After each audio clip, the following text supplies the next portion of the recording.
पिछले जन्म के संस्कार इस जन्म में आदत बन जाते हैं। इस जन्म की आदतें अगले जन्म में फिर संस्कार बन जाएंगी। फिर अंत कहाँ है? अंत है इस बात में, इस सत्य को जान लेने में कि तुम संस्कार नहीं हो, तुम आदत नहीं हो। अंत है इस सत्य के प्रति जाग जाने में कि तुम पृथक हो। अंत है होश में, अंत है साक्षी भाव में। निश्चित ही तुमने कल भी क्रोध किया था, परसों भी क्रोध किया था, आदत बन गई। आज किसी ने जरा सा उकसा दिया, अंगारा तो था ही भीतर, रोज रोज संभाला था, हो गए। राख भी जमी थी तो बस ऊपर जरा सी परत थी, किसी ने फूंक मार दी, परत झड़ गई, अंगारा बाहर आ गया, तुम क्रोध से भर गए। आज तुम क्रोध करोगे, कल के लिए फिर और तैयारी हो गई। ऐसे रोज रोज तुम अभ्यास बनाते जाओगे, संस्कार गहन होता जाएगा, और जितना संस्कार गहन हो जाएगा उतने ही तुम यंत्रवत हो जाओगे। कोई भी तुम्हारी बटन दबा दे तो क्रोध करवा दे, कोई भी तुम्हारी बटन दबा दे तो तुम प्रसन्न हो जाओ, कोई भी झुक के नमस्कार कर ले, तुम्हारी प्रशंसा कर दे तो तुम गदगद, कोई जरा गाली दे दे तो तुम जार जार,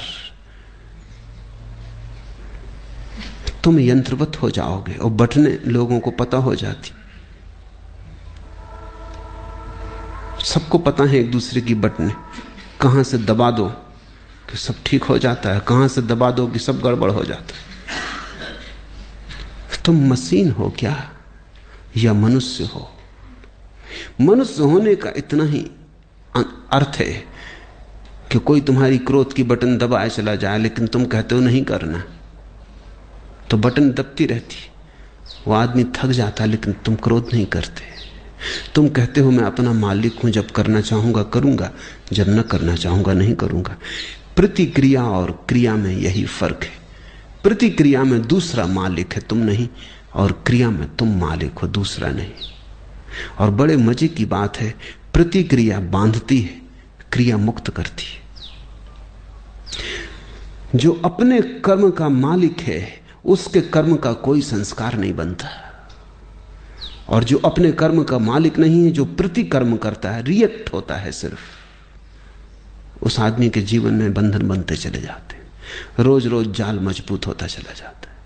आखिर में तुम पाते हो तुम तो बचे ही नहीं, आदतों का एक ढेर, मुर्दा ढेर, जिसमें से जीवन कभी का उड़ चुका। पक्षी तो जा चुका है जीवन का बहुत पहले, कटघरा छूट गया है, पिंजड़ा छूट गया है। जागो इसके पहले की देर हो जाए, और आदतों से मुक्त होना शुरू करो। मैं तुमसे ये नहीं कह रहा कि बुरी आदतों से मुक्त हो जाओ और भली आदतें बना लो। तुम्हारे महात्मागण तुमसे यही कह रहे हैं, वो तुमसे कहते हैं बुरी आदतें छोड़ो, अच्छी बनाओ। मैं तुमसे कहता हूं आदत छोड़ो। बुरी और अच्छी आदत से कोई फर्क नहीं पड़ता। लोहे का हो पिंजड़ा की सोने का क्या फर्क पड़ता है? एक आदमी को सिगरेट पीने की आदत है, सारी दुनिया बुरी कहती। दूसरे को माला फेरने की आदत है, सारी दुनिया अच्छा कहती। जो सिगरेट पीता है वो अगर न पिए तो मुसीबत मालूम होती, जो माला फेरता अगर न फेरने दो तो मुसीबत मालूम होती। दोनों गुलाम हैं। एक को उठते से सिगरेट चाहिए, दूसरे को उठते से माला चाहिए। माला वाले को माला न मिले तो माला की तलफ लगती, सिगरेट वाले को सिगरेट न मिले तो सिगरेट की तलफ लगती। ऐसे बुनियाद में बहुत फासला नहीं है।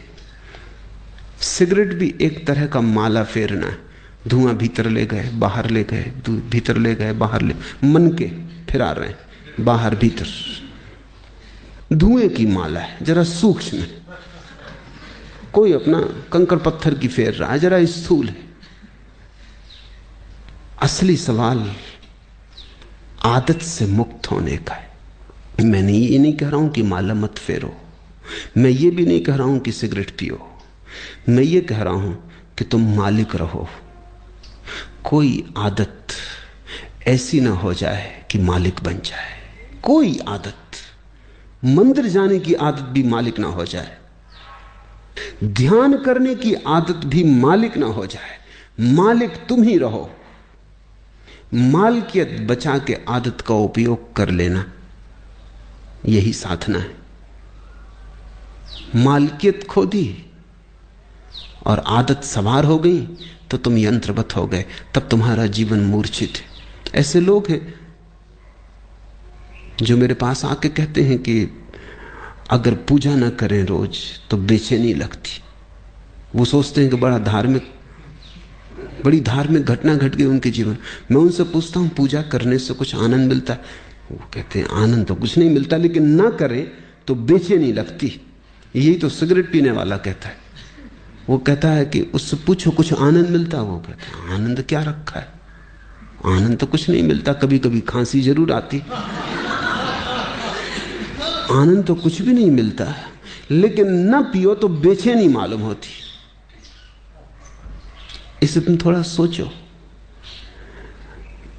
इसी को मैं यंत्र हो जाना कहता हूं कि जिससे कुछ भी नहीं मिलता है, उससे भी न करने पर बेचैनी मालूम होती। उपलब्ध कुछ भी नहीं होता है, पाने को कुछ भी नहीं है, लेकिन छोड़ने में मुसीबत, क्योंकि आदत ने पकड़ा है। अब आदत इतना ही कर सकती है, करो तो कुछ ना मिले, ना करो तो कुछ खोता मालूम पड़े। अब ये बड़े मजे की बात है, जिस चीज को करने से कुछ नहीं मिलता उसको ना करने से खोएगा कैसे? कुछ खोता नहीं, सिर्फ पुरानी आदत, पुरानी लकीरों पर न चलने से अड़चन मालूम होती। मैं एक बहुत बड़े वकील को जानता था। उनकी आदत थी कि जब भी वो अदालत में खड़े होते, पैरवी करते, बड़े वकील थे, अंतर्राष्ट्रीय ख्याति के थे, और लंदन और पेकिंग और दिल्ली 3 जगह उनके दफ्तर थे। तो उनकी आदत थी कि वो अपने कोट का बटन घुमाने लगते थे जब अटक जाते। सभी की होती, कोई अपना सिर खुजलाने लगता है, कोई कुछ करने लगता है। उस आदत का भी वैसा ही उपयोग है जैसे बटन दबाने का। तो अगर जब भी उनके विचार उलझ जाते या कोई उत्तर न सूझता तो वो कोट का बटन घुमाने लगते। घुमाने से कुछ मिलता था ये तो पक्का पता नहीं, क्योंकि कोट का बटन घुमाने से क्या मिलेगा। और जिसकी बुद्धि उलझी हुई हो, समझ में ना आ रहा हो, वो कोई कोट के बटन घुमाने से कुछ बात समझ में आ जाएगी। लेकिन विरोधियों को ये बात दिखाई पड़ गई कि वो जब भी उलझ जाते हैं तो बटन घुमाते। एक बड़ा मुकदमा था, एक बड़ी स्टेट का मुकदमा था प्रिवी काउंसिल में, लाखों का मामला था। तो विरोधी वकील ने उनके सोफर को मिला लिया, कुछ पैसे दिए और कहा कि तू इतना करना, उनके कोट के ऊपर का बटन तोड़ देना। तो वो जब अदालत में अपना कोट लेके हाथ में रख के आए तो वो बटन नदारद था। तो उस वक्त उन्होंने देखा भी नहीं, कोट डाल लिया। जब वो पैरवी करने लगे और वक्त आया, हाथ कोट के बटन पर गया, बस सब गड़बड़ हो गया। जैसे मस्तिष्क ने सांस छोड़ दिया, कुछ सूझबूझ ही ना रही, चक्कर सा मालूम हुआ, बैठ गए। पहला मुकदमा हारे वो मुझसे कहते थे कि उस बटन से मुझे मिला तो कभी कुछ नहीं, लेकिन गंवाया मैंने बहुत। उस बटन के घुमाने से कुछ मुझे सूझबूझ आती थी ऐसा भी नहीं था, लेकिन बटन न पाके बस मैं समझ ही ना पाया कि अब क्या करूं। हाथ से जैसे कोई हथियार छूट गया। भरोसा किए बैठे थे और वक्त पर जिस पे भरोसा था वो दगा दे गया।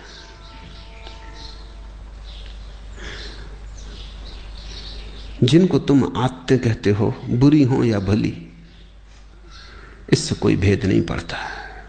सब आदतें मालिक हो जाएं तो बुरी हैं, तुम मालिक रहो तो कोई आदत बुरी नहीं।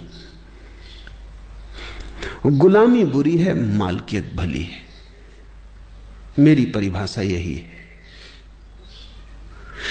संस्कार बन रहे हैं प्रतिपल, आदतें निर्मित हो रही हैं। तुम जरा दूर खड़े रहो, तुम अपनी मालकियत मत खो। निश्चित जीवन में आदतों की जरूरत है। अगर आदतें ना हो तो जीवन बहुत कठिन हो जाएगा। आदतें जीवन को सुगम बनाती। तुम टाइपिंग सीखते हो या कार चलाना सीखते हो, अगर आदत न बने और रोज रोज फिर वहीं खड़े हो जाओ जहां पहले दिन खड़े हुए थे, फिर देखने लगो कि अब टाइप करने का फिर मौका आया, फिर सीखो, या कार चलाने का फिर नौबत आ गई, अब फिर से सीखो, तो जिंदगी बहुत असंभव हो जाए। तुम कार चलाना एक बार सीख लेते हो, आदत बन गई, फिर हाथ ही काम किए चले जाते हैं, फिर तुम्हें ध्यान भी देने की जरूरत नहीं होती। ठीक ठीक ड्राइवर गीत भी गुनगुना लेता है, बात भी कर लेता है, रेडियो भी सुन लेता है, और कुछ तो ड्राइवर ऐसे हैं कि झपकी भी ले लेते और गाड़ी चलती रहती। जीवन में आदत की जरूरत है, बस ध्यान इतना ही रखना जरूरी है कि आदत मालिक ना हो जाए।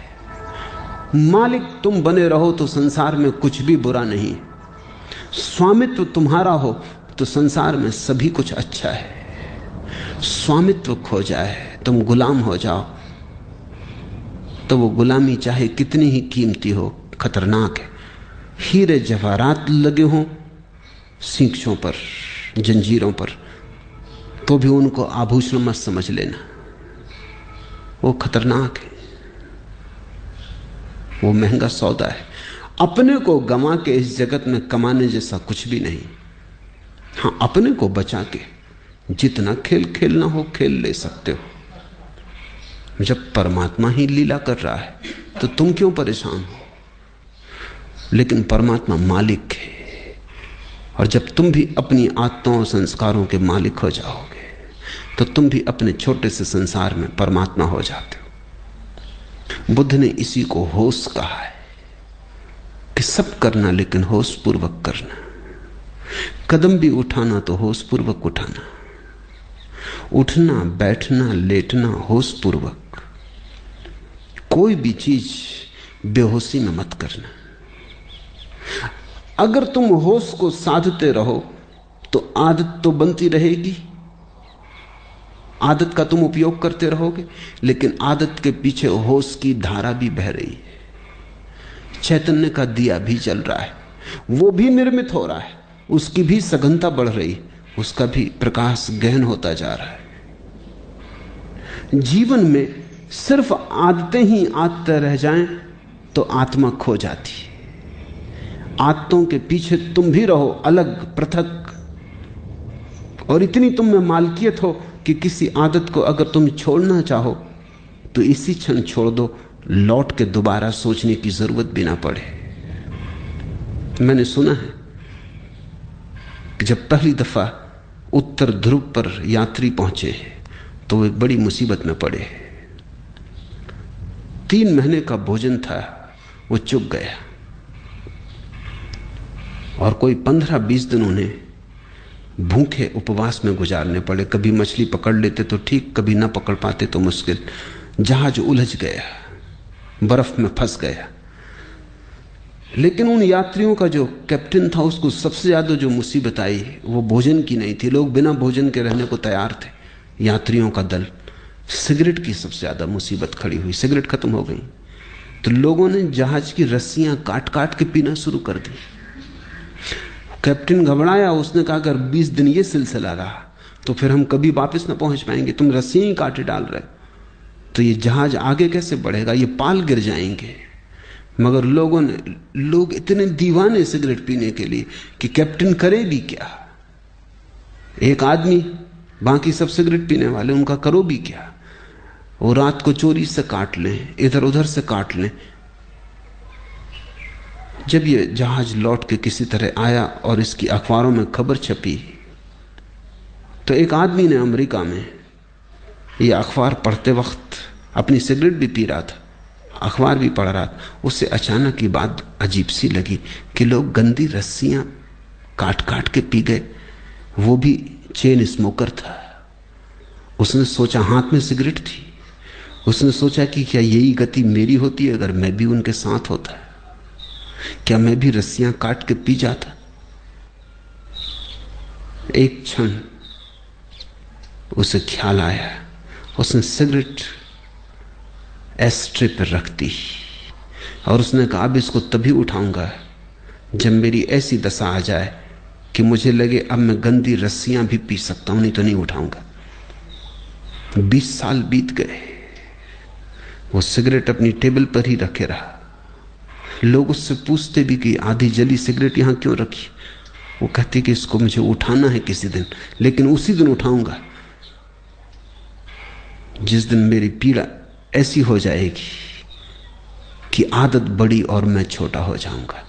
लेकिन मैं प्रतीक्षा कर रहा हूं, वो घड़ी आती नहीं। 20 साल बीत गए, मैंने 20 साल से सिगरेट नहीं पी है और याद भी नहीं आई है। मैं याद करने की कोशिश कर रहा हूं कि कभी भी आ जाए, क्योंकि मैं जानना चाहता हूं किस मुसीबत में जहाज के लोगों को रस्सियां पीनी पड़ेंगी।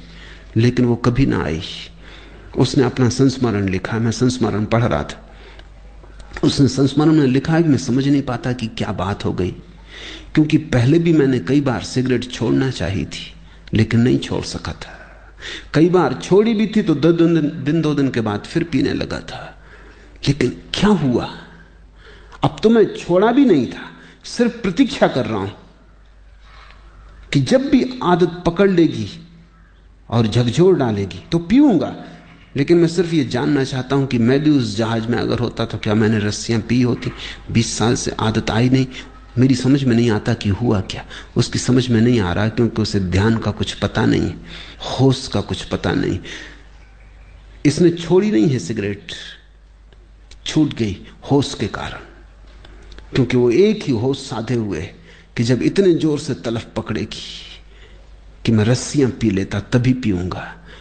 लेकिन उस होश के कारण तलफ नहीं पकड़ती। होश हो तो तलफ पकड़ती ही नहीं। अब उसे कोई होश को जानने वाला मिले तो उसे उत्तर मिले, लेकिन अनजाने उसने होश साध लिया है। तुमसे मैं कहता हूं, जो जो आदत तुम्हें पकड़े हो, जबरदस्ती पकड़े हो, उसके प्रति होश साधना। मैं तुमसे नहीं कहता सिगरेट पीना छोड़ो, मैं कहता हूं होश पूर्वक पियो। मैं तो यहां आश्रम में एक कमरा बनवाने जा रहा हूं जहां होश पूर्वक सिगरेट पीने वालों को सुविधा होगी कि वो जाके वहां सिगरेट जरूर पिए, लेकिन जितनी देर पिए उतनी देर ध्यान रखें। एक क्षण को भी बेहोशी में न पिए बस। फिर अगर पीना हो तो मजे से पिए, कोई हर्जा नहीं।